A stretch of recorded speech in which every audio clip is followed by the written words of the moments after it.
back for part 2.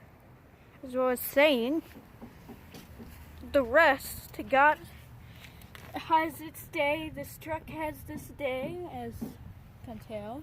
Then, as you can see, I don't know, my key's stuck in there. Can you see that line? That line? There we go. Right there, the key's stuck. It has a bad battery. It's locked.